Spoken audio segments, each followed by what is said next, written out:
Cuando pensamos en los elementos que construyen nuestro planeta, la mente casi siempre se va al carbono, al oxígeno, ¿no? A los más famosos, claro. Los pilares de la vida. Exacto. Pero hay otros actores, ¿eh? Como en La Sombra, personajes que en realidad mueven hilos de procesos enormes. Hoy vamos a poner el foco sobre uno de ellos, el azufre. Un elemento con una doble personalidad, diría yo. Sí, es curioso. Por un lado, es ese olor tan penetrante de las zonas volcánicas, casi destructivo. Y por otro, es un componente invisible, pero esencial en los océanos, en la vida misma. Totalmente. Y la clave es que nunca está quieto. Es lo que vamos a ver hoy. Su viaje, ese ciclo global que conecta la tierra, el mar, el aire, todo. La idea es seguirle la pista para entender cómo se mueve, dónde se esconde y por qué es tan crucial. Me gusta esa idea de seguirle la pista, porque es como leer el libro de instrucciones del sistema Tierra. No es solo química, es una trama con motores geológicos, como los volcanes, y biológicos, con ejércitos de microorganismos manipulándolo. ¿Y nosotros? Y nosotros, claro.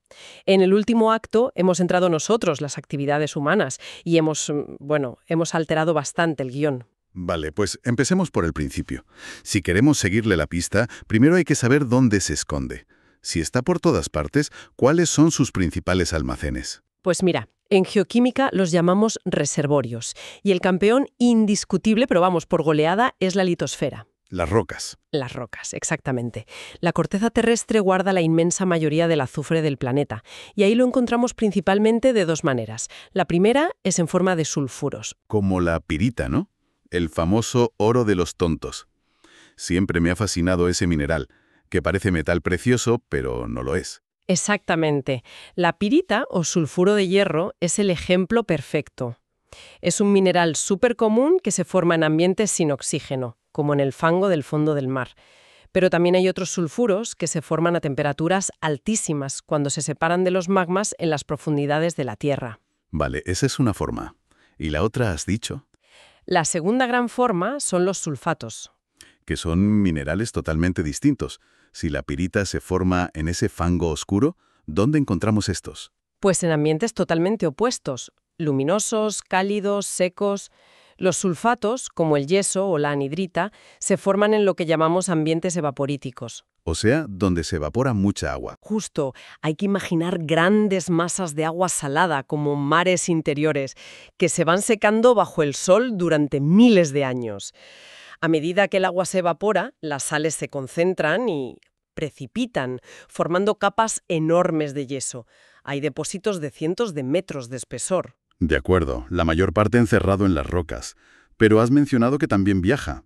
¿Qué pasa con el agua y el aire? Son reservorios mucho más pequeños, sí, pero infinitamente más dinámicos. Son las autopistas del ciclo.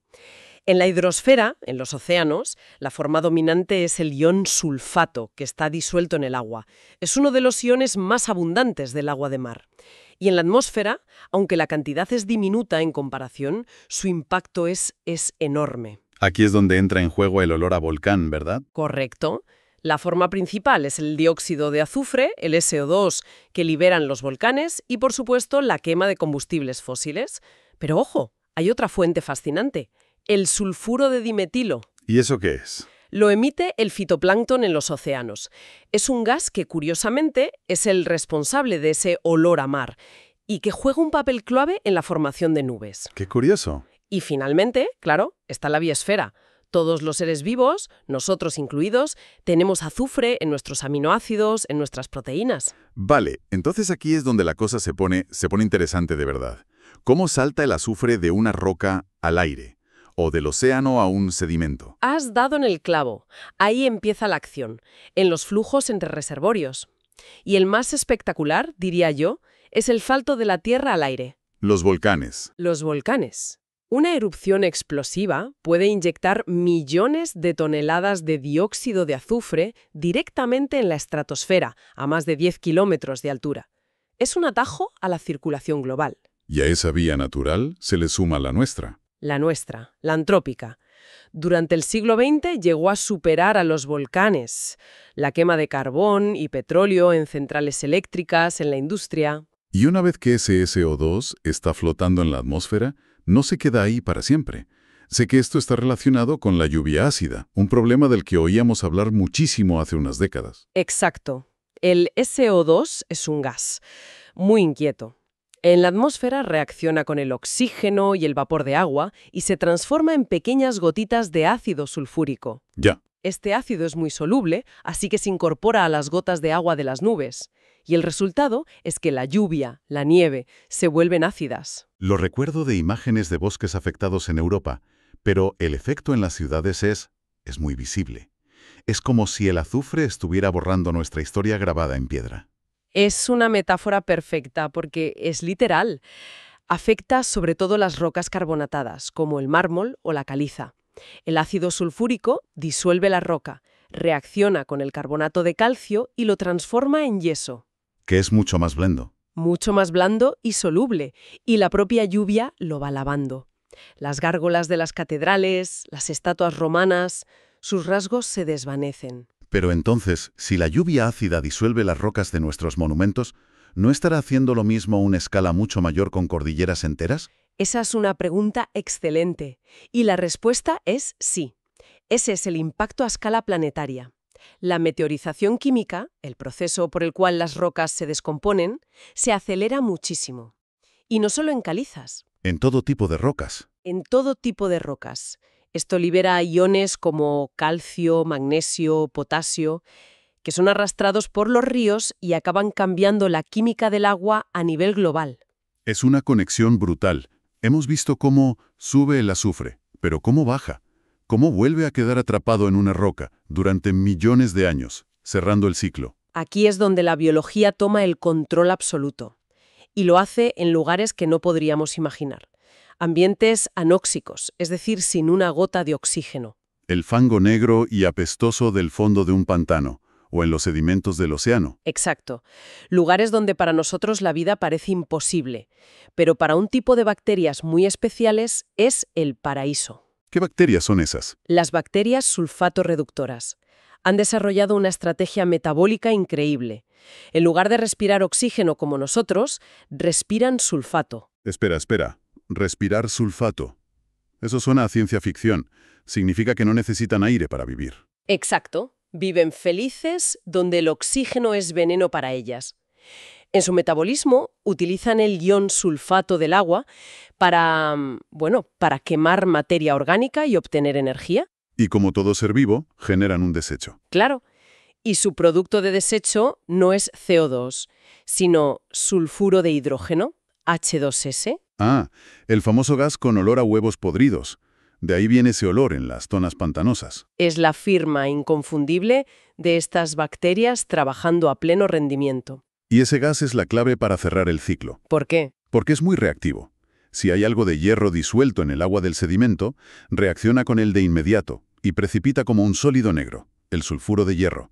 Con el tiempo y la presión del enterramiento, ese compuesto se recristaliza y se transforma en el mineral que ya conocemos. La pirita. La pirita. O sea que el oro de los tontos que encontramos en las rocas es en realidad el resultado del trabajo de millones de años de estas bacterias respirando en el fango. Exactamente. Es la principal vía por la cual el azufre es retirado del océano y queda secuestrado en el registro geológico.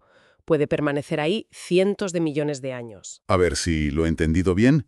Unas bacterias que viven en el fango sin oxígeno, comiendo materia orgánica y respirando azufre, ¿pueden acabar influyendo en el carbono durante millones de años? Es como si un proceso microscópico tuviera consecuencias geológicas masivas. Es que es así. Es uno de los ejemplos más potentes de cómo la vida, incluso la más pequeña, esculpe el planeta.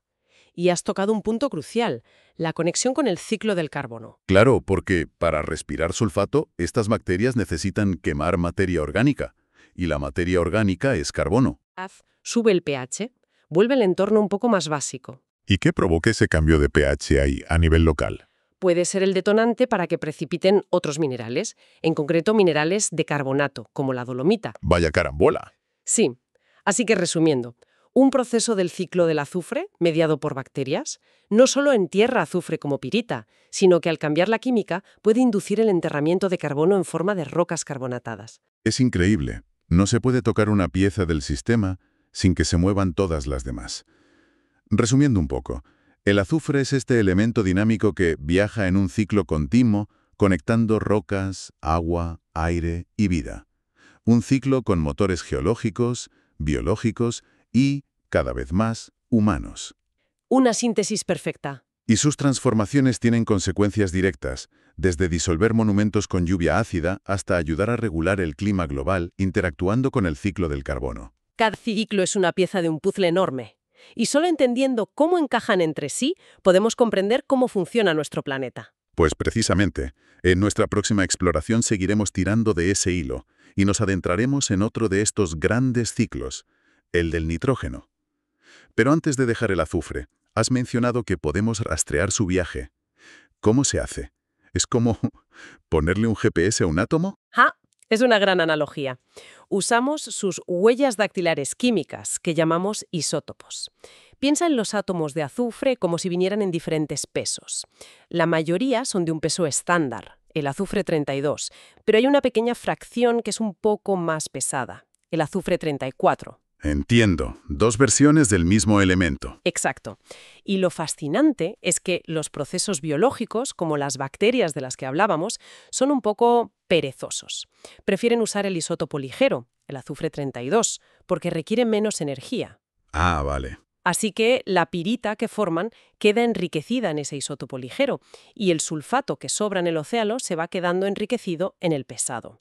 Podemos medir esa diferencia, esa firma, y reconstruir el ciclo en el pasado. Y me imagino que en las rocas más antiguas encontraron algo que no encajaba con esa pereza bacteriana. Exacto.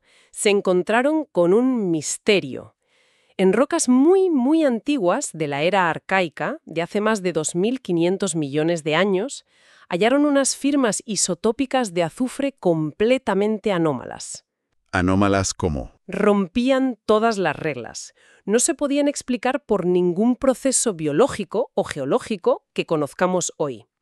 Y lo más curioso es que esas mismas firmas extrañas se observan hoy en día, en cantidades minúsculas, en los aerosoles de las capas más altas de la atmósfera. ¿Y qué podría significar esa conexión entre la atmósfera más alta de hoy y las rocas más antiguas del planeta? Pues a ver, la hipótesis principal es que esas anomalías solo pueden producirse por reacciones fotoquímicas, es decir, reacciones impulsadas por luz solar de muy alta energía, la radiación ultravioleta más potente. Algo que hoy solo ocurre allá arriba porque aquí abajo la capa de ozono nos protege. Justo. Y esto nos deja con una pregunta final para reflexionar.